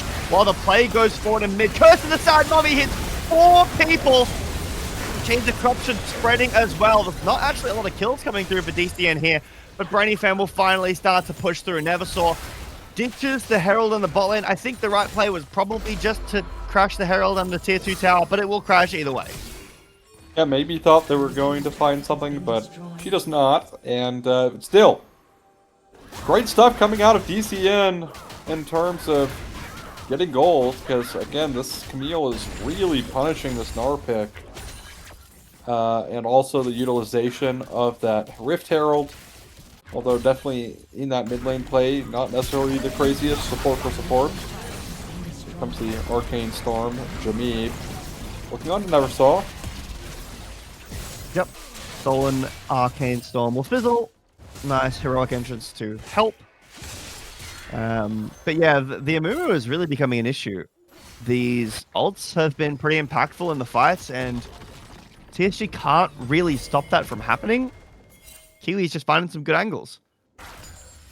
Yeah, I mean, also paired with Mr. Fluffy, despite some Flag and Drag misses, I don't think we like this one, as Jameeb forced to use the Arcane Storm and just almost gets solo kill. Projecki is there to help, and Mr. Fluffy interrupts, but I still think that DCN are happy to take this fight. Neversaw living for so long, but actually will finally get taken down. Jameeb still alive, but will end up falling. Maybe an unnecessary flash from Brainy, but it's a nice double kill. Over to the Wukong. 3 kills for DCN. I'm not really sure what TSG were looking for there. But, hey, Jameeb did get a shutdown onto the Silence, and that actually is a gold lead now. It was 1k gold onto Jameeb, so that's nice. Yeah, nice little shutdown gold there, but again, it doesn't mean anything if all your towers are getting eaten by a Camille. Like, she picks up her third tower this game, excuse me, top tier 2s get down as well. Yep. And while the gold lead is definitely not as impressive on the Camille as it was on the Volibear last game, still a gold lead nonetheless. And definitely on a champion that is very well known for hard carrying late game. So even if it goes late, it's not like you're like, oh guys, we can outscale this. You're not. Your backline is getting one shot by this Camille, and your backline is actually hilariously horrible at dealing with Camille when she's fed like this, especially when she's not in the support role where she's not getting any gold. So this is pretty tragic game here for TSG. Timer is ticking. A minute 40 basically decides this game on whether or not they're going to be able to win. So Jameeb does find Akira, but that's a 2-level lead.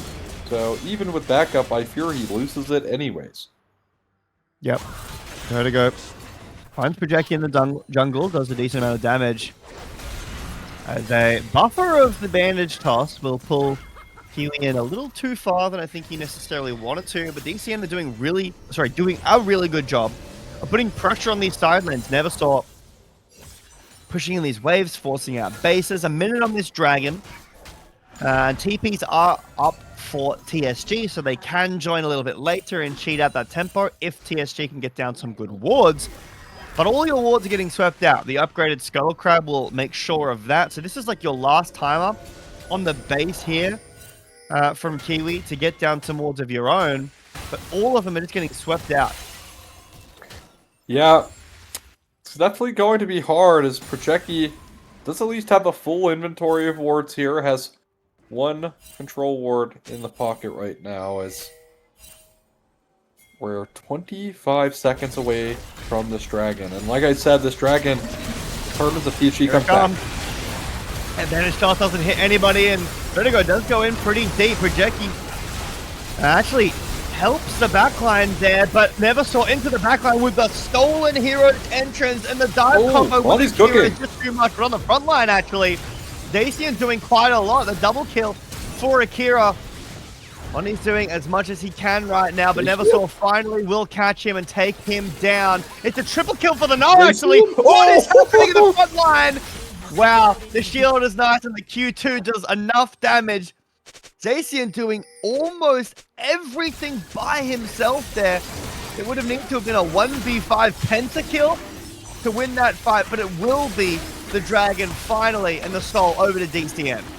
That Soul, I think, is the nail in the coffin, although TSG find a pretty close fight there. Bondi was actually cooking in a 1v2 in the backline there for so long.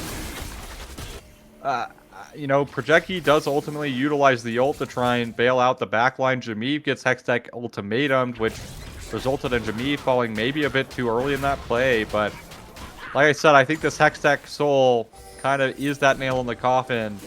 The last little bit of hope is going to simmer away in the pan of this game of League of Legends as TSG fight back, but it's just barely not enough. Making me hungry, man. The steak of TSG. Medium rare right now as Neversaw dashes over the wall. That's a nice Zhonya's to buy a stack in, but does she die? Engage is good and the healing comes through, but yeah, that's a shutdown as well. Projecki takes a lot of damage, but will also live. So that's a really nice kill. Give it over to TSG off of a very strange dash over the wall by Neversaw. Maybe thought that her team was closer or that, you know, members of TSG weren't around. TSG will need to reset to deal with the split push as DCN continue up this side lane pressure. Yep. That was a good Baron call. Oh my god, that was a lot of damage onto Na's health bar. And yep, like you said, Baron now being pulled. So everyone that isn't Zacian will need to be pulled over towards this Baron. But Zacian is under half HP, so the tower will be gone as well. It's a flash in onto Jameev. Curse of the Sad Mummy and the CC layering is beautiful, and Jameev gets taken down. And now the Projecki engages way too late. TP in from Zacian. And the TP in from Neversaw as well is into the backline. Akira just one-shots Bondi. Just winning the 1 versus 3 right now by himself. And Mr. Fluffy will disengage. Neversaw whiffs the abscond. But the kill comes through anyway. No Baron Aussie, but that will be the game. An easy win from DCN as they make very little mistakes in this game number 2 at all. Yeah. Even faster game than game number 1 from TSG. DCN. I mean, again, they kind of find some hope. They get off tempo there at the end. But the Nexus is going to fall. DCN make up for a very small mistake there from Neversaw. Find the game-winning team fight there is TSG. I think they could have held out longer in that game. Like, they got scared at the Baron pool, right? Like, because of like their off-tempo base, because they got low from the play. They're like so scared of that Baron getting taken that they kind of just force-feed themselves in one by one. They leave Bondi alone in the backline where Akira just jumps him. By the time anyone's there to help, Bondi's already dead. And Akira, some payback over to TSG, most notably towards Zacian for game number 1. Yeah. And Deathguard's Dio bounce back as we are going to game 3, baby, for the decider match, at least for right now, for who's going to be 3rd place. Yep. Let's hope for a little bit of a closer game in our 3rd game as DCN kind of fell apart through the top side of the map in game number 1 and TSG were able to win that one. And now in game number 2, DCN kind of popping off. Top lane Clinic, again, sure, but Neversaw had a great game. Really good game from the Amumu as well. So hoping for a little bit of a closer 3rd and final game. We're going to go to a short break and then we'll be back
All right, we're back for our third and final time for the night/day.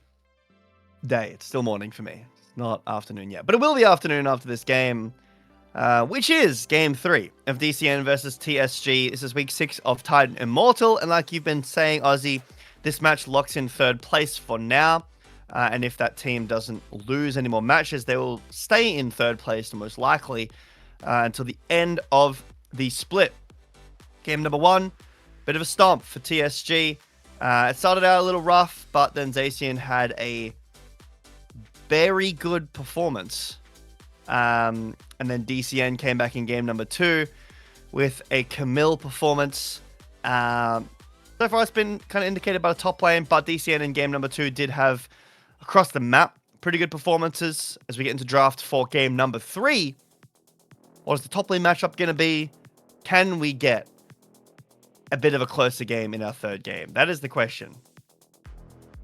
Well, I'm hoping, but gotta update the fans at home. Our most pressing question asked last game: what does the 631 stand for in Mr. Fluffy's name? It's because he's 631 years old, apparently. So wow. So that there's the information. And I did want to actually talk about something realistic here, something you mentioned last game about BLG's proclivity for taking second pick away from Hanwha Life, whereas Hanwha Life opting to stay, and majority of Korean teams actually opting to stay towards first picking, and the kind of dichotomy that's arisen at MSI because of it. If you can utilize your counter picks very well, or in this case, when you have really strong solo laners who can blind pick, volatile, but things that can actually carry from that position. We'll talk about that in just a second, because that is not one of those picks. You can actually get away with picking those prio picks on red side, and then you cover ban those things, especially things like top laners, because mid laners usually can kind of scrape by in a pretty bad matchup. Whereas top laners really need kind of need a decent matchup to perform. If you've been keeping track of MSI, Coach Tom really loves making Doran play the most unplayable matchups of all time, and hoping that Doran is a good enough player. And if you know anything about D1 or Doran, unless he's against Zeus, unfortunately he doesn't really have the potential. But back into our draft here. As the Zehen, I'm not so keen about first picking, but there's no Ben in this game, so maybe you can get away with it. Yep. Ezreal Karma, pretty scary bot lane. The TSG have picked for themselves here. Nautilus, one of the premier front lines, or has been for a while, with the Camille and the Bard coming through a little bit more in tier 1. Nautilus has seen a little bit of a step off of from game 1, but still very strong in the Jhin. Something that teams are happy to go as well. They're not going any of the Mosquito builds though. Who was it? Pays had a ridiculous game on the Jhin. Jax is a flex, can be into the Zehen, and I would imagine it is because it's a pretty good matchup into the Zehen, but could go jungle as well. But yeah, I think TSG's draft is great. They've got a really strong pushing bot lane and a counter pick top. So here's the thing, they're basically gonna know, unless DCN pick some flex champion here to cover where the Zehen's gonna go, and I'd imagine they're just gonna put the Jax into it, right? It's the same thing as the Xin Zhao, you pick Xin Zhao, and then you pick Jax, and Jax can still flex if it's a good top lane matchup, and not necessarily need to play jungle. But there is actually going to be the Syndra coming through. We did see Syndra picked up, actually, at MSI as an APC, so I doubt this is going to be Ezreal mid, but the Garen coming through means this is a Hen jungle for sure. Okay. Unless Neversaw is pulling out some Garen mid tech into Syndra, which sounds pretty miserable. Tech. Okay, we're good. Yeah. Xerath picked up a lot of range. Guess it makes sense into the Syndra, but yeah, this is again a bit of a strange comp. Oh wow. Yep. Like you said, the Jax is just going to go into wherever the Zehen is going. So unless you're picking Garen jungle this time, it should be the Vayne into the Garen, which is really tough, and then the Jax into the Zehen. And this is utilizing like you were talking about, the strength of the red side draft. They get counter picks basically everywhere. And it's going to be tough, I think, for DCN to find push in any lane, maybe mid. I could see Xerath poking out Syndra, but even then, can be tough. Yeah, we'll see if the Syndra actually can deal with this. I mean, of course, the pick potential of Syndra is still incredibly high. Scout of the Week, such a great tool. But this range from DCN is actually incredibly deadly. Because you're also looking at this, right? You have Rite of the Arcane, which is basically a semi-global ultimate. And if you chain that up, you know, you tag somebody with it, and then you get a deadly flourish on top of that, you lock them down. Like, think about your long-range pick potential here from DCN. And that could be the struggle point for TSG, is breaking through that range, even though they have an Ezreal, even though they have a Syndra. We'll see if they have what it takes with a nice little game pause here. Just like BLG versus HLE, you know, gotta stall. Just like MSI. Gotta stall the drama. There was no draft issue, at least this time. So that's cool. Ooh. Twice in a row, even. There was no draft issue, so dub. Yep, that's good. Let's hope that this doesn't last too long. But yeah, it's going to be an interesting game for the Xerath, as kind of really the only, in my opinion, winning part right now. Obviously, team fights might be different. With the Zahan, with the Jhin Nautilus, definitely can get some work done, but the lane's going to be really hard for Jhin Nautilus if you can't find great hooks. I feel like even then, sometimes you hook Karma, she just gets a billion shield and walks you down on the leash, and then you just die. So even still, getting a hook in doesn't necessarily mean it's going to go well. You know, you could heal. And Ezreal will just outrange both Jhin and the Nautilus. And then in the top lane, you got Vayne, which into Garen, I imagine that is going to be ridiculously hard to play. I think that sucks so bad. Look, if you're... Okay, so for the Garen versus Vayne is a skill matchup for the Vayne. The Garen has nothing he can do to dictate whether it's a skill match or not. It's literally all up to Vayne. If Vayne mispositions once, you're just going to get the Masiodon all over. It's completely unplayable if you misposition once, you ever mess up. But, in theory, Vayne should have an easy time. Comes down to the strength of the main player, of course, and Vayne has had her moment in the top lane for some time. In fact, one of the most notable top lane champions that's been ranged throughout time because of her W passive and also her passive in general, making that incredibly easy for her to space. But that being said, apparently, seems like in the mid lane, or sorry, in the jungle, Vertigo has been disconnected while being disconnected. So, pretty odd. Hell yeah. He got double sent to the Abyss. That's pretty bad. He got double disconnected. He got sent to the Abyss and then to the Shadow Realm, just straight up, no coming back. Hit with a Genjutsu. Sucks, man. That's tough. He's Tsukiyomi for the whole day. Yeah. Sorry. Unlucky. Now. Just can't do anything. Need Tsunade to come in here. Exactly. Save the day. Regardless, but yeah, I think for TSG, I'm always on the fence about Vayne top, right? Because you can get this huge lead. Right, we actually saw Broken Blade have that huge pop-off game on the Vayne. But then there's times where the Vayne will get a lead and it doesn't really transfer the team fights. And then there's other times where the Vayne just simply gets behind, most notably Canna on the Vayne into the Gnar matchup, getting completely just stomped because he rolled into the Gnar for some reason. I mean, Lord Morgan's just... Yeah, Lord Morgan is just so cracked. But regardless, there's always the three things. You either get a lead, and then you show up to team fights, and you find out, oh, team fighting is actually kind of hard this game. I can't really provide that much impact. Or you show up to team fights, you're ahead, you just smurf the game, 1v9. And if you don't get ahead, you're just 4v5ing your team. It's such a volatile pick, in my opinion. Because realistically, you're looking at the highest of the highs versus even your middle of the pack is like not that great, because if you're middle of the pack on Vayne top, you're usually losing the game. So you kind of need the highest of highs to get value out of the champ. Yep. And I feel like there are situations in which, like, yeah, the lane can be really tough, but I need to ward this bush. Oh, there was a Garrett in there. Pardon me. Silenced, Eid, Justice, and I'm dead. So definitely could be a possibility. I forgot the jungle matchup. Zehen and Jax. That's a matchup that we normally see in the top lane, or normally would be seeing in the top lane, I guess, but still has very similar interactions. Like, Zehen just can't get away from the Jax, can't really do anything into the counter-strike either.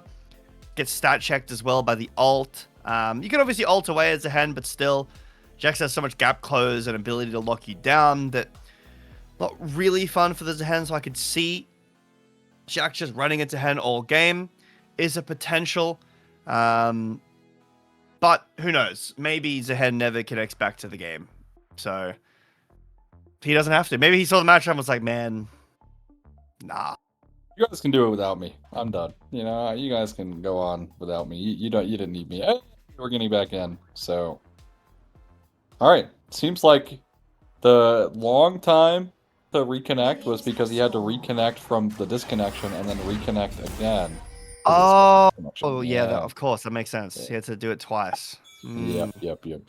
But I can't imagine this matchup for Jameeb is going to go very well. And overall, I feel like Jameeb has not had the loudest of games. The Ari was nice. Well, the Ari was never saw, but that's fine. Oh, that's right. He was on the rise. Yeah. Well, pretty quiet series. It has been a quiet series.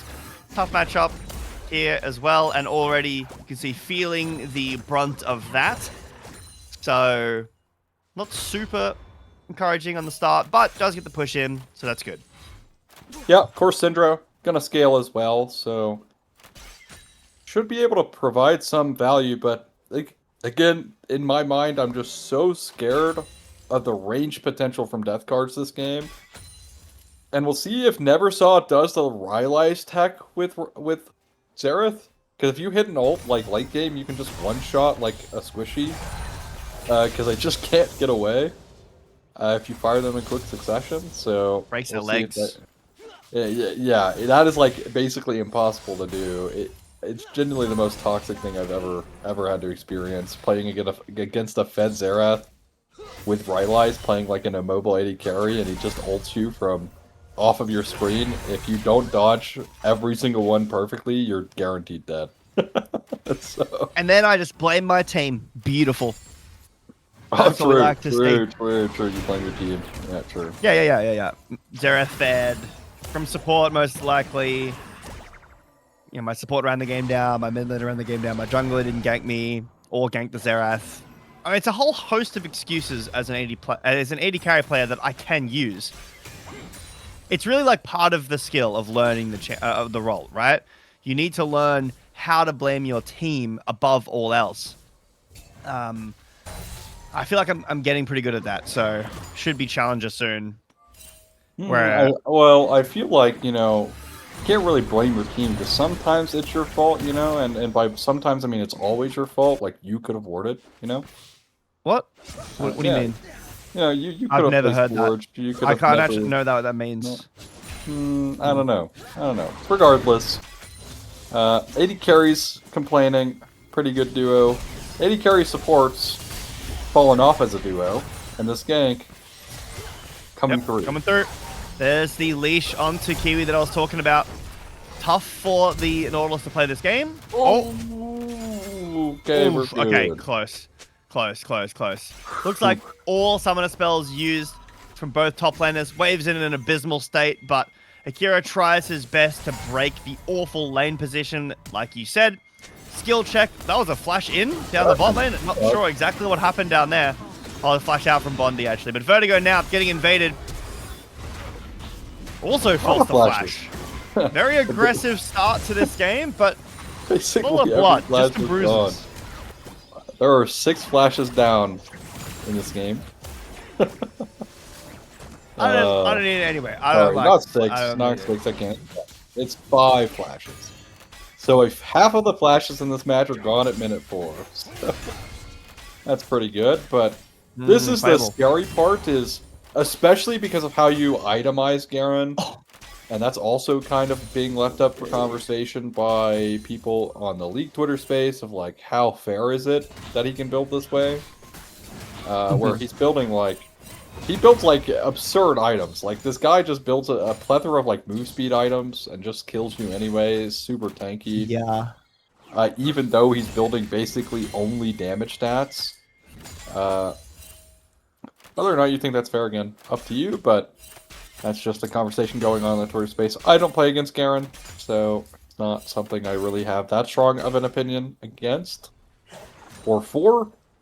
But that is the danger. When you Q forward on Vayne, all it's going to take later is just you get Q silenced, the move speed's too strong, and then you get E'd on, and then you get ulted, and you died. And it's not like you can go invis either against the ult, because it won't like eat the CD. You'll just get ulted as soon as you come out of CD anyways, so, or come out of your stealth anyways, so again, we'll see if Zacian can continue keeping up this pressure. Right now, the wave state no longer going to be on his side of the rift. He's going to have to push this out now. As a slow push has been started. We'll see. He's probably just going to commit to the hard push, try and get this reset, but no flash. And ooh, that's rough, buddy, as Zuko would say. My goat. But yep, caught on the leash yet again, and it is a push into the jungle. This is a really good timing from Vertigo, but all played from Zacian. Does have to use his ult and is now winning in this 1v1 and will just get a kill. There's nothing that Vertigo can do. I don't know if he's getting a kill here. He does have the passive move speed, but the ult move speed has run off. I think he's dead. I think he's dead. He's dead. Yeah, he's dead. It's going to be a little closer than it probably should have been, but yeah, still a very questionable walk-in. I'm sure Akira not super happy about that either. We'll be able to collect the wave, so that feels good, I guess. And comes the ult. Heal out from Projeki. But at this level 1 ult. Not enough bombs. Doesn't do enough damage either. Hit a few of them, so any more damage than probably would have killed. But the shield from the Karma also will help with that. Yeah, I was late actually, so did get the damage on the last one, but yeah, unfortunately just not enough damage or amount to get that one secured. Good luck though. Does ultimately blow flash earlier though, which doesn't help all that much, but you are playing an artillery mage. I'm really shocked as to why Vertigo was going for that play, right? Like, was there kind of too early? Because Akira was in no position to even try to help. Like, we did see how huge that wave was. I talked about the Vayne, you know, wanting to fast shove that to prevent the slow crash, so again couldn't happen. And Akira, again, not in a position to really help there, and that's an issue, is Bondi is trying to get rooted up. Yeah, getting hooked, and this lane, especially the Nautilus into Ezreal matchup, like, I can't remember who played it the other day. Actually, I think it was Viper who played this matchup, and he just E'd every hook, and he like got hit and then would buff for every single one of them. So far, TSG not really looking super good in the 2v2 in bot. They haven't really generated an advantage at all. They don't really have push, and Brainy Fan is building up a pretty decent CS lead in a matchup that, like, I know that Jin can, you know, stand there and last hit maybe for free sometimes, but I feel like this is a matchup where you shouldn't necessarily be able to do that. Definitely not to the extent that is already happening, as Bondi gets hooked. Really nice hook. And here comes Akira for the engage Vertigo. Hit by the tether. Projeki flashes forward to allow Jameep to get the last hit on that. The ult from Akira doesn't get the kill, and it looked pretty good for DCN. But with the rotations from mid, Zacian with the damage as well, no one from TSG falls. I really want to touch on this play. Very reminiscent of what happened from Kanavi's invade yesterday, or I guess last night, where Kanavi goes for this invade, except this is kind of this is like the winning play, like what could have been for HLE, right? But this happened double the amount of time into this game. Jax goes for this invade solo, knows he has the winning matchup, and the team's there to help. Right of the Arcane is going to be utilized there. I think Jameeb is simply too far, or too high health, so ends up dodging enough there, is able to avoid going down, and Tier 2 boots, very necessary against Right of the Arcane. Glad that's finished up there for the Syndra. 3-0 now is Jameeb, who we were talking about having a bit of a quieter series. Well, definitely not so quiet on the Syndra now. Has actually been a part of some really impactful plays towards their early game. Did the Scout of the Week. Just now, Brandy Fan will get slowed. Does have the flash, so should be able to get away. But let's do a decent amount of damage back. Again, still has this CS lead. But with that health, probably would have a great time laning if Projeki and Bondi decide to stick around. But yeah, so far in this game, it's been a lot of TSG. DCN is struggling. 2 deaths on the Zahen, 2 deaths on the Nautilus, and this lead for the Vayne off of the kill, and obviously the CS as well. Ult to clear the wave out from Brainy Fan, and should be able to base. So that feels pretty good, but yeah, 0-5 down, and the Dragon already over to TSG. Next one is in 50 seconds as well. Jameeb doesn't have flash, but I think the TSG feeling pretty good about their position right now. Yeah, I would imagine so. Should be able to get the second Drake. Right of the Arcane should be back for it, though, so there could be some longer range contests. They won't have, of course, the ultimate from Branny Fan, which is probably the biggest thing that's going to hurt them if they do try to play this Drake. Of course, the finishing power of Jhin ult is incredibly strong. Also kind of a great way to try and pseudo-start fights because of the slow coming through from your other, like, you know, from each bullet as well. Again, still a bit away here in terms of maybe thinking about a contest, but if Bondi maybe gets a little bit over-aggressive, I find that's going to probably not happen. As Bondi... You never know. I've seen some crazy things. I think Eing in 1v2, not even, you know, not seeing Vertigo there, but Eing in 1v2 against a level 6 Nautilus, not necessarily the best choice. Let's look at this invade again. TSG really learning on how to punish out this Zahen. Hook will come through with the counter-strike, will immune all of the damage. Projeki gets knocked up, but so does Mr. Fluffy. Heal is expended. Nautilus again being walked on the leash. And this whole time, Bondi just pushing the waves, maybe getting a plate here. And the Dragon had already been taken, and it's another Hex-Tech Drake. Or Hex-Tech Soul, sorry. Yeah, that's going to be a pretty important one for both squads this team. Both utilize it incredibly well. I think if you're DCN, you are really eyeballing this as your win condition right now. I mean, same for TSG, but specifically for DCN, if they're going to make a turnaround, it is getting that soul, right? Like, that is such a huge buff for their like team to really get for themselves because of the range advantage that they have. So you can really leverage that to great effect. Although, of course, Ezreal, Syndra definitely don't hate it themselves. So expect things to get much bloodier around these next dragons because I would imagine both teams are going to essentially flip the game on each spawn because of how impactful this is. Let's talk about how DCN can do that. Because right now, they're not having a great game as the Right of the Arcane was used, I believe, onto Jameeb, who is able to get out of there with Fluffy going for the invade once again. Counter-Strike used, and that's a lot of damage onto Vertigo. The Ignite will do absolutely nothing. So yeah, let's talk about how DCN potentially could get back into this with them Dragon fighting. I think that their best option is probably playing a front-to-back with Nautilus when you get enough damage, but I don't know if you're ever getting there now as the tower falls, and so will Akira back in an awful matchup yet again. This Garen pick hasn't really been paying off that well, as obviously it was blind. Oh my god, really nice touches back line onto Neversaw. The ult is there, but I think the damage has been done enough.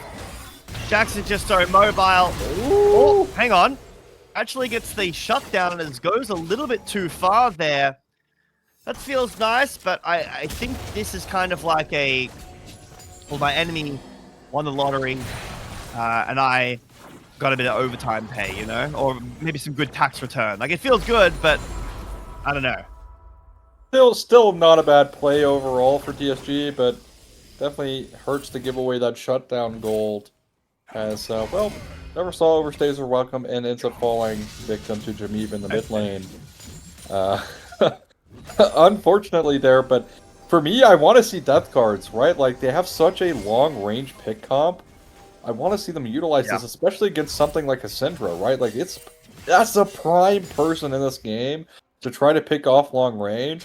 And, you know, maybe that's the whole plan. Get Syndra a shutdown, and then you feast on shutdown gold, guys. Totally. That was the game plan to make Syndra 5-0. I like it. No, it wasn't. No, it was not, but you still have to try and find a way to recover. This is game number 3. This is the last one you're playing today. And, of course, this could have implications to as to who's number 3 for the split, as Mr. Fluffy is down here looking at eyeballing the bot lane, not going to go for this dive. Speaking of... Okay. There we go. It's a really nice rope. Oh, no. Justice! Oh, away. no. Oh, no. That was deserved. What do you mean? He needed to ult that. That was very much not worth it whatsoever. The shutdown goal going... He's down 50 CS. Come on, just give me a little. Like, even with that amount of gold, is still down almost 1,500 gold, so... Yeah. Yep. I don't know, that to me, I know I'm joking, but that kind of... Like, it could be a, like, overhyped, like, oh, let's go, kill. But it almost feels like a bit of tilt. You know, like, jungler went top, gave Vayne a kill. You're Garrett into Vayne. Goes mid and ults like a 1 HP mid laner for like 900 gold. I don't know. That I feel like it was very purposeful. Hopefully not. Hopefully I'm mistaken, but I don't know. Definitely should never, ever be doing that. But I agree with what you said earlier. It was kind of in line with what I was saying about how DCN really need to start looking for their like picks around these dragons. You mentioned really wanting them to start getting some dragon stacking, or at least force all the time around the dragons, because if you lose Hextech Soul, the win con's kind of gone. And you're giving one over to TSG, who already have a lot of gold and plenty of win cons on their own with this Jax matchup, with the Vayne, looks pretty good, with the Karma into Nautilus, which we've seen how that matchup's been going. But so far, DCN just can't really pull their team fights together. They can't find the fight that they really want. I honestly think you don't even need to find the Herald. Get this mid tower, go for the dragon, get Soul Point, but instead, TSG feeling pretty confident to walk in as some of the skill shots are landing. Dehen has to ult over the wall, and DCN look for a play. I feel like that's honestly the right play. They're giving the dragon. Like, in this situation, they have no prio around the dragon at all, and they still get pushed away. They get absolutely nothing. Yeah, I mean, look at this mid lane control as well. Like, DCN are not fighting for this mid lane control enough. I feel like Neversaw maybe could have rotated up, but now, I mean, they're just giving the strike. It's bleeding out. Yeah, perfectly said. They are simply just bleeding out from this. Now, again, they at least will buy themselves 5 minutes to try and find something back in their pockets before this last Drake, but a potential last Drake, I should say. But look at their game state, right? Like, for me, this needed to be where you try to fight. You can't just keep holding on, because at this next Drake, you're looking at a 2-item spike like Ezreal, and now Akira is just... He just tanks it. He just stands there and tanks the full damage. And with his ult, will walk in and find the solo kill into the wall with the condemn as well. Beautifully played by Zacian. And that might have been a physical Hunter Bolt in the coffin. Because I don't know if you're allowed to play the game anymore. It is not looking good. Also, just going to show why I would have really rathered the kill go to Neversaw in mid. Yeah. Neversaw's champ this game, like, once she's, like, not necessarily, like, needing to lane against the Syndra as much, when she's trying to do her job as an artillery mage, it's actually incredibly impressive in TSG's comp. They don't really have a great way of dealing with it. because they're like fight pulling, like trigger pulling is pretty low, right? So you can let your artillery mage be the artillery mage. You get that kill on the Neversaw, right? And that gets her closer to her second item, right? Again, you have to utilize the strength of your comp. The Garen is not the strength of your comp, unfortunately. I know you drafted it to be, or drafted it to be an answer. Yep. But it's not the right answer this game, and I think that you need to recognize that as Death Guards. You gotta utilize the strengths, and right now your strengths into the enemy comp is your range, and it doesn't seem like they're really taking advantage of that whatsoever. Yeah, if I was a teacher in this game, I think I'd be asking for Kira's working out, because I'm not super happy with this answer so far, as here comes said answer, TP into the bot lane, off of a hook misposition from Jameer. Bakira goes forward, but they just can't do anything at all into the backline, and he will get another kill onto the Syndra. Vertigo as well into the backline. The fight isn't looking too bad as the curtains open up, but here comes Asian as well, and they just can't kill Mr. Fluffy. They are too far behind. There is not enough damage. They lose one. So they get one, but they lose 3 in the process. Another tower as well. I think you could probably just base and go Baron with a Vayne, like you've got enough damage. And TSG just so far ahead in this game. Do you notice an ultimate that's left available? Not the one that's being used in mid right now, but do you notice a really, really good ultimate at doing damage that's left available for DCN? I notice an ultimate that's available, and it might just be Garen ult. Unfortunately, Akira on this Garen doesn't utilize it in that last fight, and that actually could have cost him some kills, and that's gold, right? Every bit of gold matters is now Vertigo stuck in his gun goal. Could be a turnaround play, though. Not the best engage from TSG, and now Akira with that ult is still alive. There it is, you idiot caster Aussie, you had no idea. He was simply holding it for the overextend from Mr. Fluffy, and now another kill over to DCN. Hey, it's Neversaw picks up that kill there, but you're right. I didn't see that one coming. So well played from Cure for recognizing that play was going to happen. Just like Faker, just knows things that are going to happen before they happen. Exactly. I wonder if Faker foresaw them getting bounced out of MSI rather early, but well, that's neither here nor there. I'll make sure I ask that in the interview. True. Make sure to ask that in the Faker Did you foresee when he wins his 4th Worlds? Or 5th, and maybe I'll do it like I'm there in person for an interview, and he's on World. No, his like 5th in a row, you know. Oh yeah, okay. So he's on 8, and I'll ask him, Faker, did you foresee in 2026 losing MSI to BLG and then getting another 2 worlds? Anyway, Mr. Fluffy into the back line, well, sorry, into the front line actually with his counter strikers. Vertigo forced ult away. Asian is around, and he doesn't even care at all. Scout of the week over the wall, and Neversaw pushed into the wall again. The CC is just too good from TSG, and meanwhile in the top lane, Justice. This champ's so silly to watch. Like, anyways, we'll be Baron. Did you know Vayne damage is pretty good at Baron? And they have another 80 carry as well. Ezreal gonna do as much damage on top of that. Nice little early game Baron here. But Ensol, yeah, by the way, Ensol. Just in case you didn't need more. 3 grubs as well. They took your lunch money. They stole your girlfriend. They're cooler than you. They have more friends. They have more money. They have better clothes. They have better style. Briny fan inting. Unlucky. What are we doing? Unlucky. He got scared of Cinder pushing him down, so he just took the gate. And, yeah. Alright, well, that's soul guaranteed. Their one way to get this would have been, like, a 4-shot steal from his ult, perhaps, but that's gone. And TSG, I think, are now in a position that is pretty hard to lose in. I won't say unlosable, because I thought T1's position in the Caitlyn game was unlosable. But apparently Kled is just simply too OP, so I won't have that much hubris. I will say, yeah, but in this game, unlosable. Who's the Kled? Who has the gold? Is it Garen? Is he with this movement speed build? Okay, look, before Kled had 15 kills, alright, he was still relatively even with Olaf in terms of, like, actual actual usefulness in that game. Because the Olaf was all... Like, we're forgetting Doran actually had, like, 8 or 9 kills on the Olaf as well. He did. So, yeah. Well, Mr. Fluffy's picking up another kill for himself. I don't even know if I need to cast that, to be honest. Like, you just walk in, Hook will hit the Counter-Strike now, back, and Kiwi will die. This genuinely is probably going to be the fastest game of the series. Well, never mind. It's not.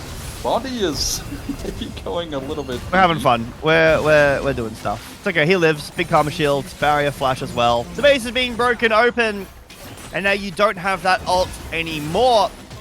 15 seconds on the bot lane respawn. So maybe not the game as of right now. You've only got 50 seconds left at Baron with the Hex Gates. Looks like TSG are just going to keep it as that. But to be honest, like, this game is so over, I'm thinking about what I'm going to have for lunch after this. Fair enough, fair enough. Yeah, I mean, Brandy Fan is not really finding success on the gen. Unfortunately, here for DCN. Again, I think the biggest issue this game is, yes, I think there were some pretty bad micro errors coming through, but disregarding those, and it's just they don't necessarily seem to be wrapping their heads around the strength of their comp, as Kira has been saying on a here? I really don't understand why we're here. I'm sorry. They're looking for a pick bot lane. They're looking for a pick bot lane, except they were warded. So, to be fair, I don't hate the idea. My sweeper. Look, I don't hate the idea. Because you got to do something, right? It's better than them just watching their Nexus fall while they just keep S-keying essentially back to their base or right-clicking back to Fountain. Yeah, they're looking for something. True. And, like, realistically, the game is essentially over, so they're trying to look for a pick bot lane, try to stall something, try to get something. I appreciate that, even though it doesn't look that pretty. They're trying something, so, yeah. Onto Bundy right there. Decent chunk. And Akira will be back alive right now. His death timer is so short because he's so underleveled compared to Zacian. But so is Vertigo. Vertigo's level 12 up against the level 17 Vayne. So it will be a slow, methodical end from TSG. They aren't pushing anything too far yet. Scout of the Week will hit onto Kiwi. But still, without the Baron, TSG don't want to overextend. They don't want to give over some humongous shutdowns, which realistically only Zacian has like an actual massive shutdown. He's the only one with like a 1.1k shutdown. So that would be really good if DCN were able to kill him, but I also don't know if there is enough damage. Neversaw is the most damage right now, but with this Jhin build, like no IE, I don't really think you do enough damage as like on your own, unless you're hitting like a 4th shot ult, like you mentioned before, or maybe like a 4th shot, like normal gun. Zacian's low, but even then, pretty hard to catch him. Pretty rough game state for DCN is what I'm alluding to. They're down over 10,000 gold. They're down Hextech Soul. They're down Grubs. So a miracle fight around this Baron in about 1 minute is probably the only chance they have. Then even then, he's just standing still. Yeah, just stalling time, but I think this one is locked up almost certainly here. Vertigo's 0-7 on the Zehen, and look, now that we don't have to necessarily focus about the game, I could talk about some meta things here. Zehen has never been a blind pickable champ, even when he got released, and teams quickly realized that because of Jack's counter. Yeah. Right? Like they stopped first picking this champ because Jax was too big of a threat. Yeah. And you're seeing exactly why in this game. You cannot, and I mean you cannot and should not first pick or blind pick this champ. It's a counter pick champ only, and it needs to be relegated as such. Like, you can still have good moments on this ahead, even like if you blind pick it, but your usefulness in the draft comes much better when you're playing around being able to utilize the strengths of Zehen, where maybe it's a lower range comp, or maybe the enemy team doesn't have enough like damage to get through you. Yeah. Specifically burst damage, right? And you don't have to play against like things that counter you, like, funnily enough, the Jax this game. But when you first pick it, or you blind pick it, especially when you aren't red side blind picking it, and you're not picking it on 3, right? You can't get away, you can't prevent things from being picked into it if you don't already ban it in your first 3 bans. And usually you don't want to do that in the first place because that's kind of just sacrificing your draft as a whole. As Vertigo finds Projecki, and I'm not even going to lie, Projecki might genuinely win the 1v1. Yeah, I could see that. Elder being started up now. Okay, well, even this is, I mean, they have to, right? Like, this is the game. You might as well. You lose, right? True. You just need to send it. In goes Mr. Fluffy into the back line, which is actually the front line, but about as squishy as the back line. Elder resets and should be given over pretty easily for TSG. It looks like the DCM are just going to turtle and try their best.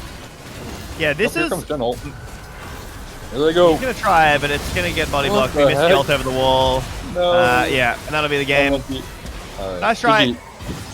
This is a pick that I had a lot of complaints about in Demacia Cup when LPL started picking Zehen. We were blind picking it a lot, and then I said, oh, I really don't think it's blind pickable.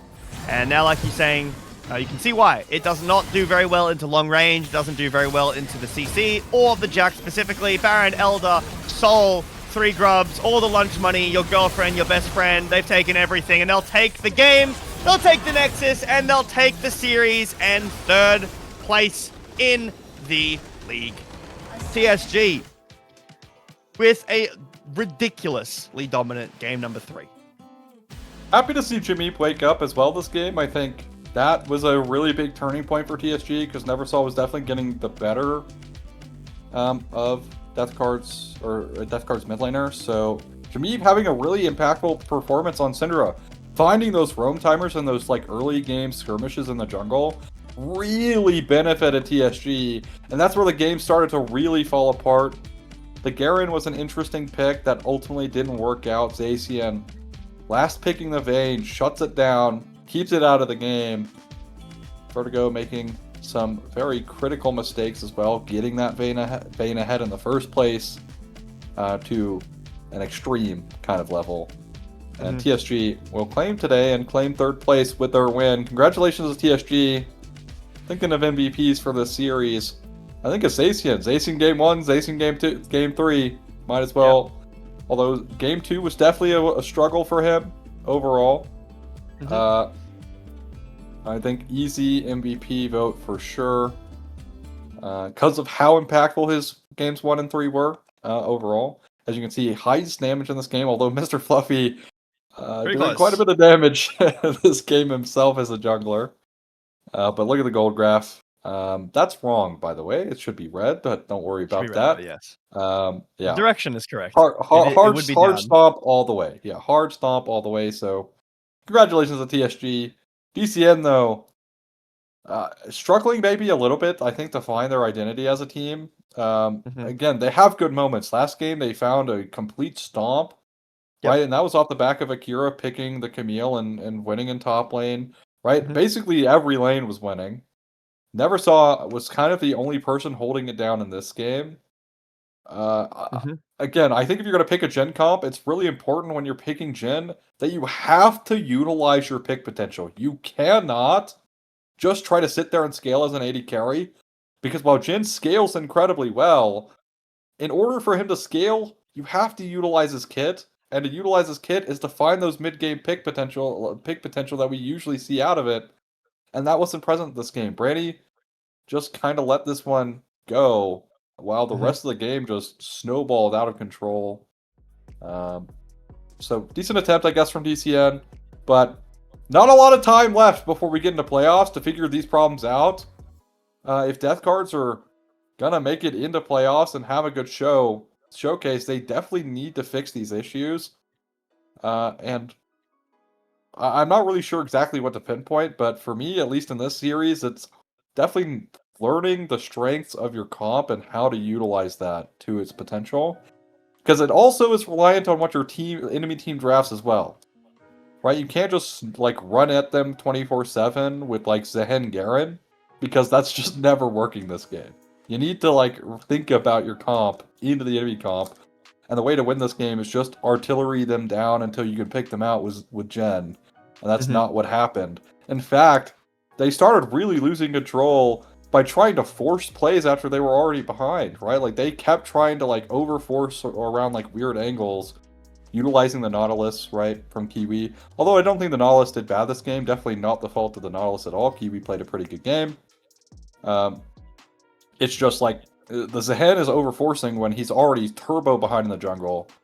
So you don't really have the damage. TSG is always there as well. They overflow the top lane play on the invade from Fluffy to make sure that was guaranteed, and that was like the dream from HLE in that game where Yeah. they're like, we're gonna go for this invade, we're gonna win the fight, and they ultimately end up losing the game off of that play because it gets Knight ahead on the Akali, and then he gets that double kill in top lane. But regardless, TSG, nice game. Yep. That'll be enough for us tonight or this afternoon. For me, it is now the afternoon, and I'm thinking about lunch. Don't know what I'm gonna get, but it'll be nice. Thank you to Ozzy. Thank you to Shivam, doing both production and observing tonight, this afternoon. And thank you guys for watching. We'll be here next week, same time, same place. So see you next time.